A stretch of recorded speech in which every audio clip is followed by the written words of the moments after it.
La última conferencia de esta tarde, del viernes 20 de noviembre del 2020, se titula Nuevos lineamientos en el manejo programático de la tuberculosis. Está a cargo del doctor Fernando Nicolás Montes Zuluaga, médico y cirujano egresado de la Universidad de Antioquia, especialista en epidemiología de la Universidad CES, magíster en ciencias clínicas de la Universidad de Antioquia. Actualmente labora como epidemiólogo de la Secretaría de Salud de Medellín. Los esperamos mañana sábado 21 de noviembre a las 8 de la mañana para continuar con la programación académica del 32º Congreso Nacional de Medicina General y Social de Asmedas Antioquia. Les recordamos además que las conferencias están quedando grabadas en el canal de YouTube de Asmedas Antioquia y en la página de Facebook Asmedas Antioquia. Feliz noche para todos. Agradezco la oportunidad que Asmedas nos brinda en este 32º Congreso Nacional de Medicina General y Social para poder compartir con ustedes los nuevos lineamientos que el Ministerio de Protección Social emitió el pasado 20 de febrero de 2020, en el que nos brinda una nueva guía de atención en tuberculosis después de 20 años de no tener unos lineamientos claros y solamente estar trabajando con circulares y resoluciones. El Comité Asesor de Tuberculosis se reunió en 2018 y 2019, fundamentalmente tratando de establecer esos lineamientos técnicos acordes con la Estrategia Mundial hacia el fin de la tuberculosis 2015 a 2035 y basados en todas las recomendaciones internacionales de la Organización Mundial de la Salud, la Organización Panamericana de la Salud, de sus guías y la literatura científica disponible, logró entonces finalmente adoptar los lineamientos técnicos y operativos del Programa Nacional de Tuberculosis, que tiene una característica importante y es que son de obligatorio cumplimiento. Es importante resaltar esto porque recuerden que las guías de atención en salud son recomendaciones, son guías, pero hay 4 que se comportan como norma, que son la tuberculosis, la lepra, la malaria y la leishmania. Entonces, bienvenidos a esta socialización de estos lineamientos, donde vamos a poder ver cuando miremos el documento, esa resolución 227 de febrero 20 del 2020, que ese documento contiene 10 capítulos donde se trabaja el tema de las definiciones programáticas, la captación de sintomático respiratorio, el diagnóstico de la tuberculosis, las recomendaciones para el tratamiento y adicionalmente el tema de diagnóstico y tratamiento de tuberculosis latente junto con las acciones colaborativas en el paciente con infectado, tuberculosis y VIH. Finalmente, estrategias de seguimiento a las personas en tratamiento para tuberculosis sensible y resistente, las estrategias transversales del programa y los sistemas de información, finalizando con las responsabilidades de los trabajadores de la salud frente al programa de tuberculosis. Tiene unos anexos básicamente en algoritmos diagnósticos para la tuberculosis activa, algoritmos diagnósticos de tuberculosis latente, las decisiones frente a resultados microbiológicos positivos en el segundo mes, los esquemas terapéuticos recomendados para la enfermedad tuberculosa activa y la infección tuberculosa latente, además de un instrumento psicosocial para la identificación de factores de riesgo de aquellos pacientes que posiblemente no vayan a ser adherentes al tratamiento, junto con los deberes y derechos de las personas afectadas por tuberculosis, unas recomendaciones para el hogar, otras recomendaciones para las personas afectadas por tuberculosis y los códigos CUPS de todos los procedimientos que tienen que ver con el manejo del programa. La resolución aclara mucho la definición de sintomático respiratorio, en donde dice paciente que tenga tos y expectoración por más de 15 días. Entonces debemos tener el paciente con tos, pero que además tenga expectoración. Entonces, cuando tenga esas 2 características, que tose por más de 15 días, pero además expectora, ya es un paciente que clasifica como sintomático respiratorio. Recuerden que sintomático respiratorio, como definición en salud pública, lo que pretende es poder recuperar del olvido cerca de una tercera parte de pacientes no diagnosticados al año en todo el mundo. 3 millones de pacientes se dejan de diagnosticar, son 3 millones de pacientes que no tienen opción de tratamiento y no tienen opción de cura y que adicionalmente se convierten en focos de transmisión. Entonces esa definición clara que se tiene de la tos y expectoración en población general es importantísimo precisamente para poder buscar esos pacientes que no tienen diagnóstico. En personas que tienen VIH o están inmunosuprimidos, ya esa definición de tos y expectoración por más de 15 días no aplica. Obviamente tenemos que tener claridad en cómo buscar tuberculosis en estos pacientes inmunosuprimidos y simplemente decir que cualquier paciente con VIH o inmunosuprimido que en la consulta tenga tos, conos y expectoración de cualquier duración, que tenga fiebre, que tenga pérdida de peso o que tenga sudoración nocturna con un solo síntoma, uno está obligado como personal sanitario a diagnosticar la tuberculosis. Y en poblaciones vulnerables nos hacen el llamado que tengamos bastante énfasis en población privada de la libertad, en población habitante de calle, en los grupos étnicos, en los trabajadores de la salud incluso, y en población rural o rural dispersa, en donde la sola de pensar en tuberculosis no requiere tener esa definición de tos por más de 15 días. Y en niños y niñas menores de 15 años, es importante la tos por más de 15 días, pero también si el paciente, los niños tienen fiebre mayor a 8 días, pérdida o no ganancia de peso en los 3 meses procedentes, disminución del nivel de actividad de juego o historia de un contacto con un adulto en tuberculosis, se considera un sintomático respiratorio y a esos pacientes habrá que entonces hacer todo el seguimiento para poder diagnosticar o descartar.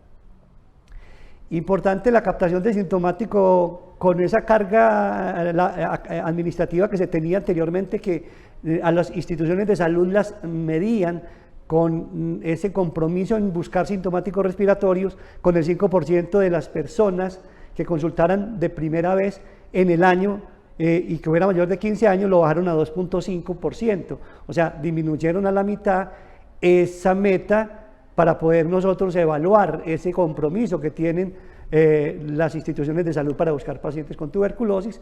La resolución nuevamente hace un llamado para que los laboratorios no tengan horarios restrictivos para la recepción de las muestras. Y una cosa importante que sale aquí es que todo sintomático respiratorio se le deben hacer pruebas microbiológicas y se le debe hacer un estudio radiológico de entrada. O sea, ya no es solamente sintomático respiratorio igual a vaciloscopia, sino sintomático respiratorio igual a pruebas microbiológicas más radiología de tórax para poder empezar todo ese proceso de diagnóstico o descarte. Y si grupo y prioriza, nos hace un llamado a todos los trabajadores de la salud, el personal sanitario, a que prioricemos unos grupos para buscar la tuberculosis. Y en esos grupos prioritarios, entonces nos están hablando de pacientes que sean previamente tratados por tuberculosis, deben tener pesquisa para tuberculosis, lo mismo que si tienen lesiones fibróticas en los rayos X de tórax, paciente con VIH, el diabetes mellitus en EPOC, es muy importante, pacientes con EPOC, que busquemos tuberculosis, pacientes fumadores, desnutridos, los que residan en albergues o las personas que manejen albergues o instituciones con alto personal, porque son ellos focos de transmisión.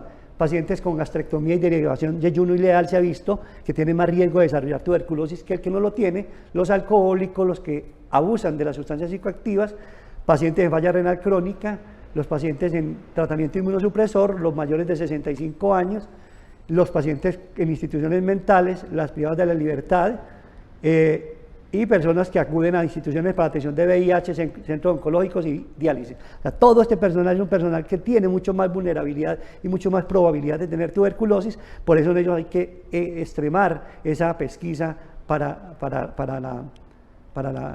la tuberculosis.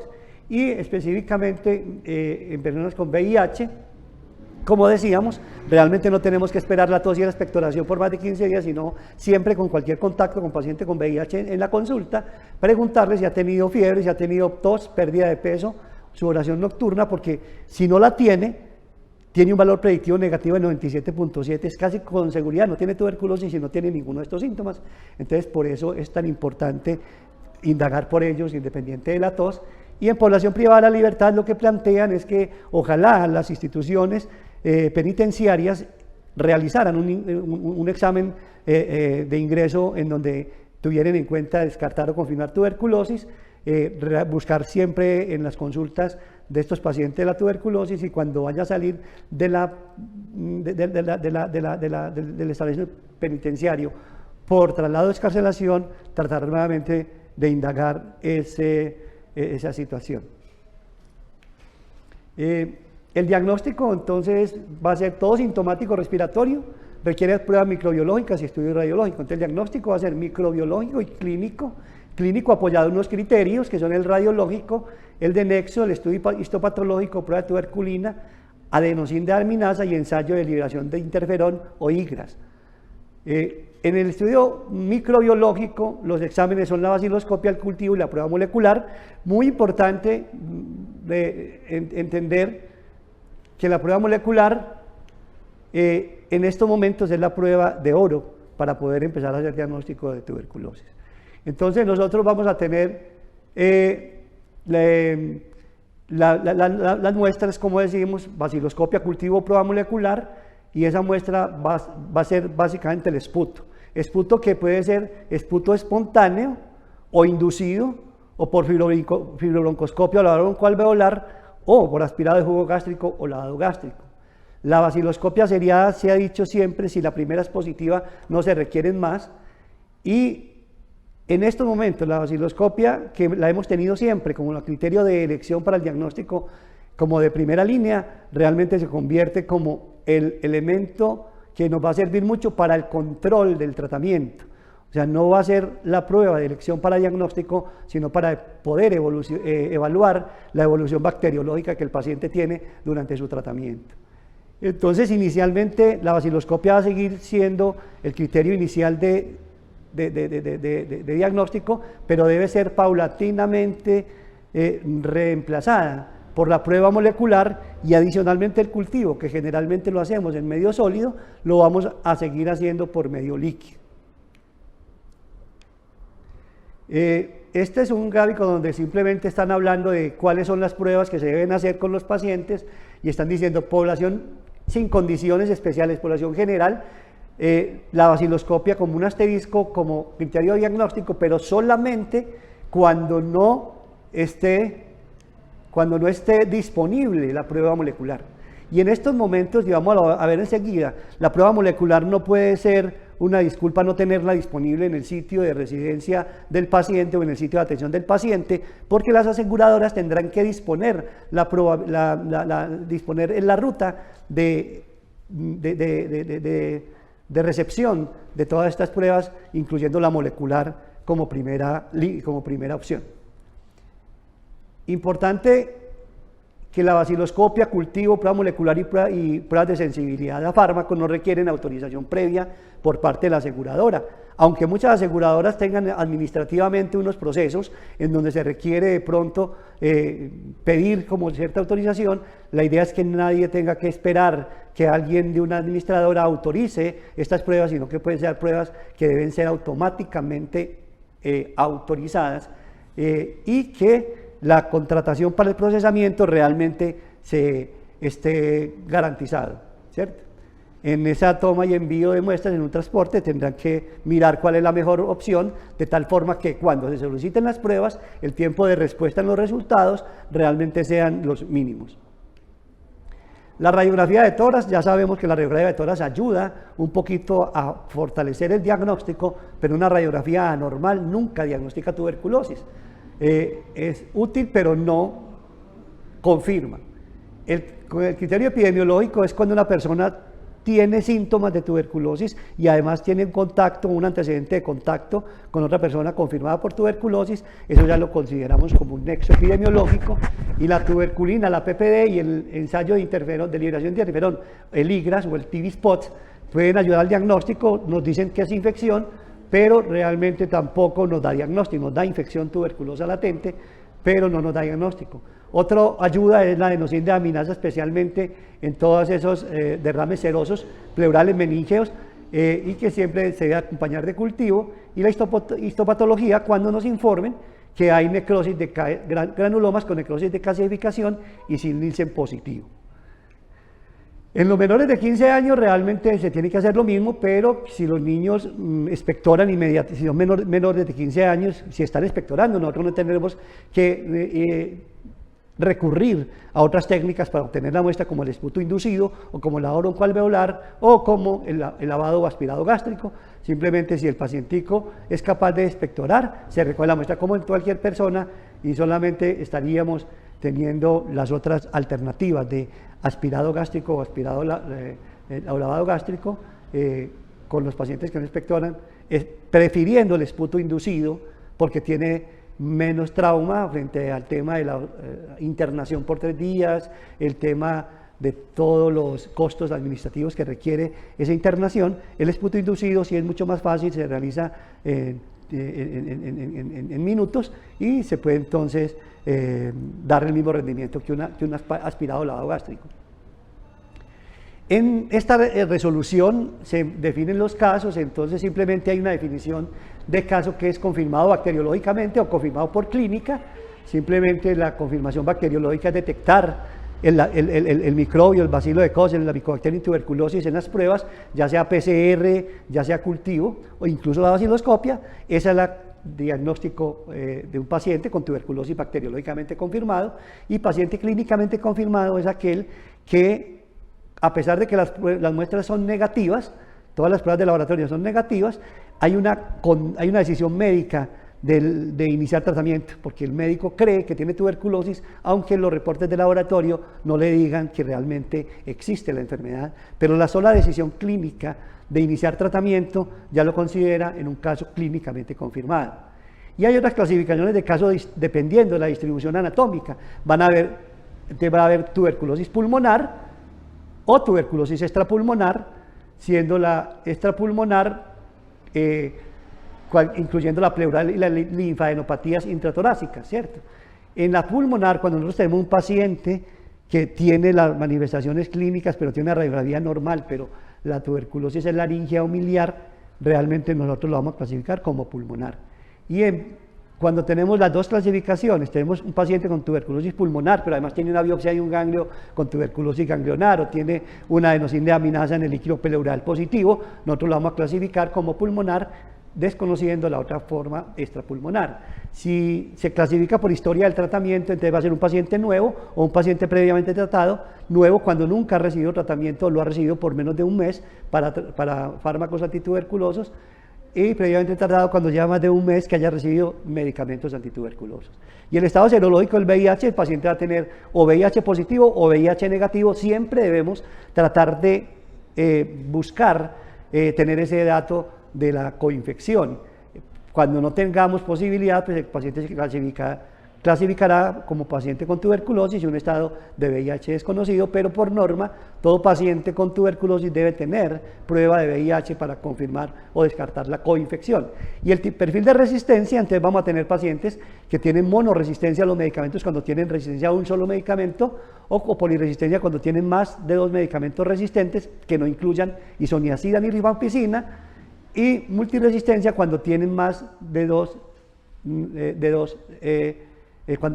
multiresistencia cuando es resistente tanto a isoniazida como a rifampicina. Y un paciente extensamente resistente es un paciente que es multiresistente, o sea, resistente a isoniazida y rifampicina, y adicionalmente es resistente a los inyectables, amicacina, calamicina, caparomicina, o a las quinolonas. Cuando tenemos un paciente con resistencia solamente a rifampicina, no lo clasificamos como monorresistente, sino que lo clasificamos como resistente a rifampicina, y tiene un manejo diferente a cuando tienen otras monoresistencias. Son clasificaciones que no difieren mucho del protocolo anterior, de lo que hemos manejado siempre en el programa de tuberculosis. Es importante notificar todos los casos así vigila, y si nosotros inicialmente diagnosticamos y notificamos un caso así vigila como diagnosticado por clínica, si tenemos un soporte bacteriológico posterior que nos lo confirma, debemos hacer el cambio allá. Y importante también es que todos los casos de tuberculosis que diagnostiquemos deben ser registrados en el sistema de información del Programa Nacional de Tuberculosis, independientemente de si el paciente fallece y no empieza el tratamiento en el seguimiento. Todos deben ir en el registro de seguimiento de pacientes adicional a la notificación al CIVIGILA. Tratamiento importantísimo, un cambio aquí que es como una flexibilización frente a lo que es dignificar el paciente de tuberculosis, que lo hemos tenido olvidado, lo hemos tenido estigmatizado, lo hemos tenido señalado, es que todo tratamiento debe ser supervisado, no cambia, pero esto no significa la asistencia obligatoria diaria a la institución de salud. Es decir, lo debemos supervisar, pero debemos generar algunas estrategias diferentes a que el paciente tenga que ir todos los días al centro de salud, porque es que el costo económico, el costo de tiempo, el costo social es importante para pacientes que tienen que ir todos los días, y como vamos a ver ahora, el esquema cambia, durante todo el tratamiento va a ser diario. Entonces tenemos que buscar qué mecanismos podemos hacer para acercar al paciente al tratamiento. No es acercar al paciente a la institución de salud, sino al tratamiento, y tenemos que entonces generar algunas estrategias como par comunitario, par familiar, par institucional cuando está trabajando, par laboral, par académico, buscar algún mecanismo que el paciente no tenga como esa barrera, no tanto geográfica por distancia de la casa a la institución de salud, sino adicionalmente barreras también cuando tenga que pagar el transporte todos los días, y eso es una carga económica alta para familias que realmente requieren este recurso, y entonces tenemos que empezar a mirar qué posibilidad tenemos nosotros, incluso ahora con este tema de la telemedicina, poder mirar a una supervisión de la toma del medicamento de una manera distinta a lo que hemos hecho siempre, que es que el paciente tiene que ir todos los días al centro de salud a que nosotros veamos que efectivamente se toman las 3 tableticas, ¿cierto?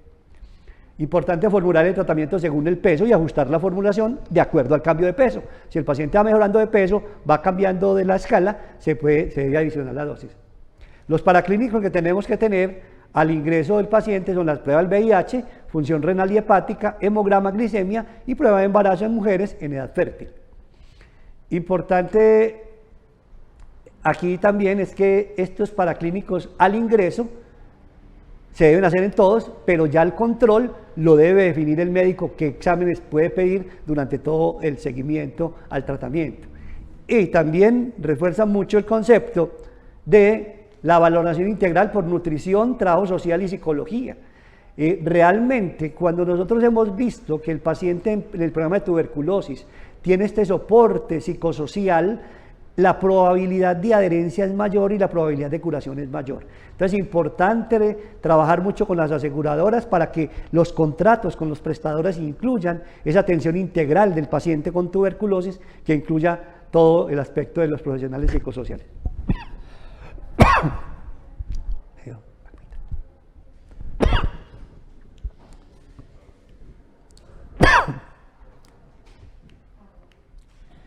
Y el tratamiento es importante aquí resaltarlo.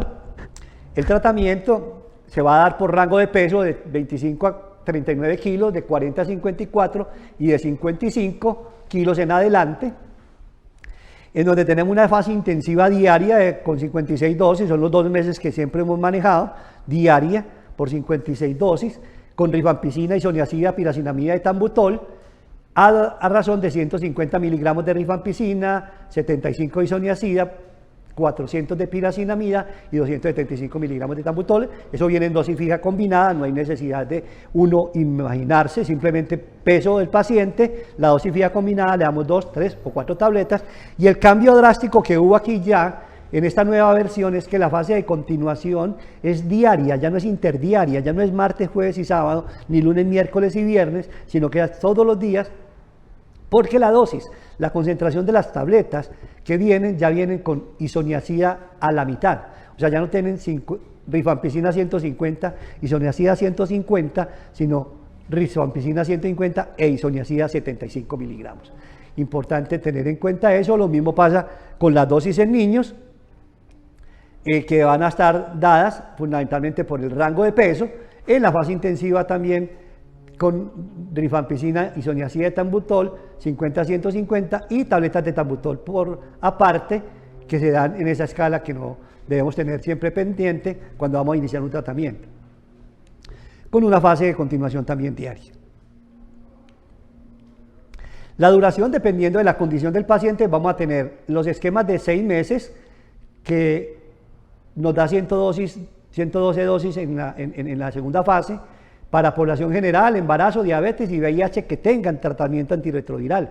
Si los pacientes no tienen tratamiento antirretroviral por alguna causa, la duración de la segunda fase es de 7 meses más, o sea, 9 meses. Entonces vamos a tener 6 meses para población general, embarazadas, diabéticas y VIH, 9 meses para pacientes con insuficiencia renal, insuficiencia hepática, silicotuberculosis o pacientes VIH sin antirretrovirales.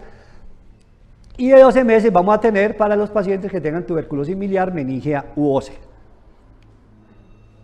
El seguimiento al tratamiento, lo primero es que requerimos la consulta médica, como siempre ha hecho, al ingreso, al segundo, al cuarto y al sexto mes. La consulta de enfermería lo sugiere la resolución cada mes. Sin embargo, uno podría conciliar administrativamente, si el paciente lo vio el médico, pues que lo vea la enfermera, como siempre lo hemos visto, al primero, tercero y quinto. La auxiliar de enfermería o el supervisor de tratamiento siempre lo va a ver diario. El control microbiológico cada mes también. Y si el diagnóstico se realizó con cultivo, el seguimiento se hace con cultivo.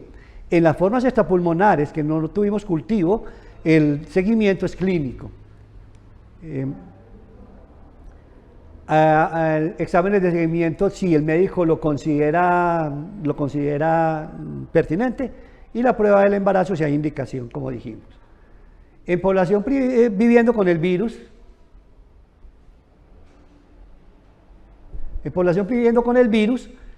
importante es que la oportunidad en el diagnóstico, ese diagnóstico no se demore más de 5 días, y adicionalmente esta cosa importante es que el paciente que tenga tuberculosis y VIH es un paciente que debe ser evaluado de manera integral en la misma institución. No es que tenga la evaluación por el médico especialista en VIH en una institución y la evaluación por tuberculosis en la institución primaria. No, debe ser evaluado de manera integral. Es un paciente que tiene 2 enfermedades, pero no son 2 pacientes con enfermedades diferentes. Lo debe ver el médico siempre, el médico especializado en VIH.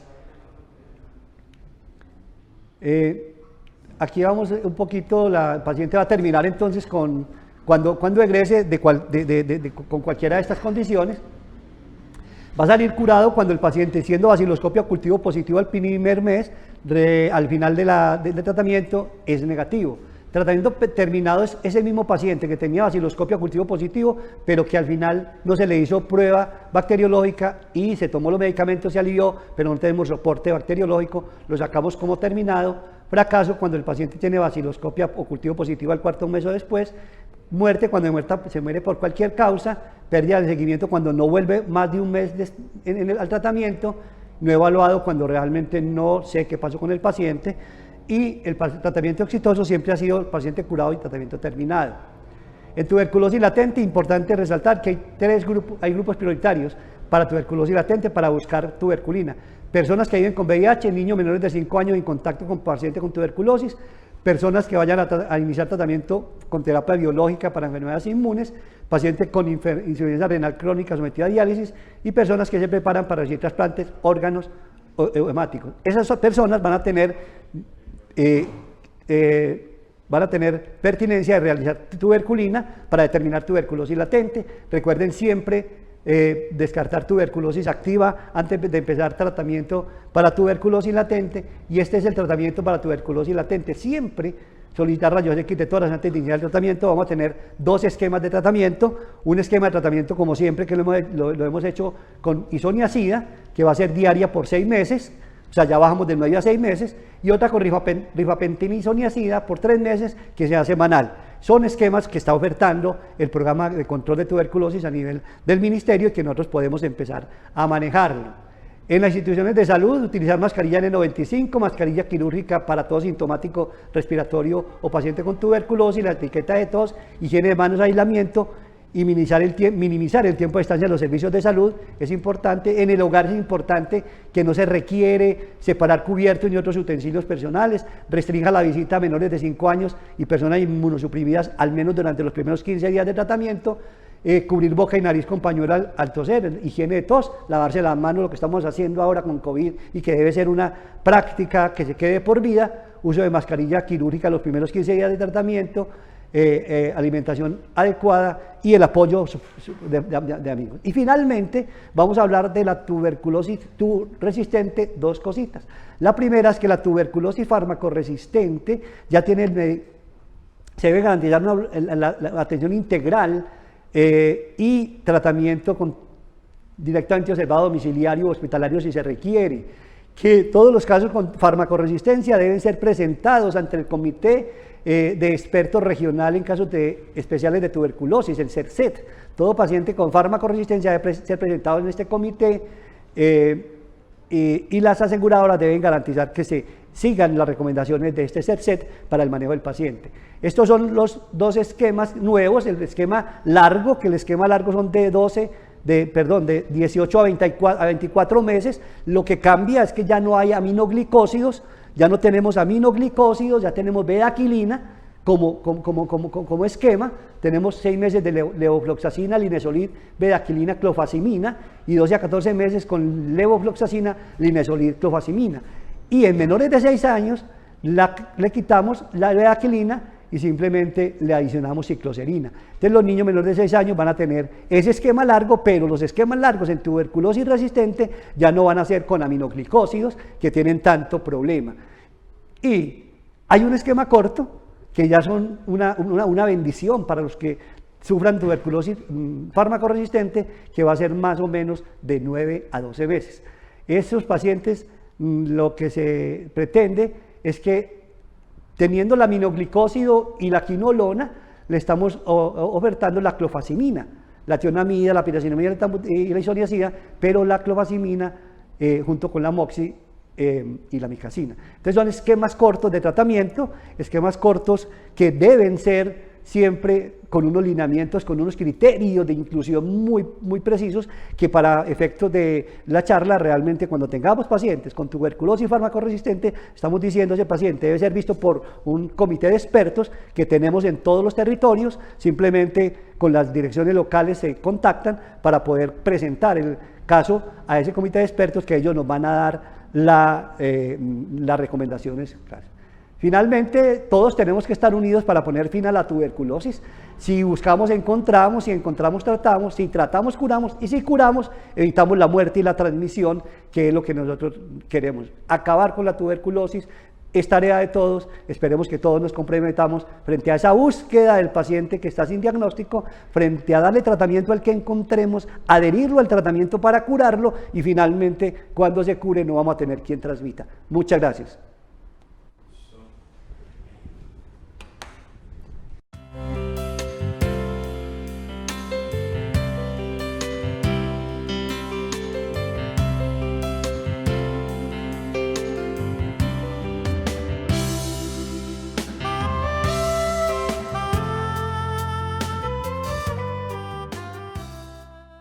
Hoy, gracias a nuestros equipos de respuesta inmediata, hemos visitado 124 municipios antioqueños, realizando 2.498 gestiones en salud. Para esta gestión, se cuenta con 4 epidemiólogos de campo, 9 enfermeros regionales, 28 epidemiólogos voluntarios docentes del CES, los cuales se están desplazando a los municipios, realizando acompañamiento a los alcaldes, directores locales de salud y gerentes de las instituciones prestadoras de servicios de salud para fortalecer de esta manera la gestión y comunicación del riesgo, asesoría y asistencia técnica a los equipos ERI municipales, así como la socialización de los protocolos de prevención y autocuidado a los habitantes del territorio.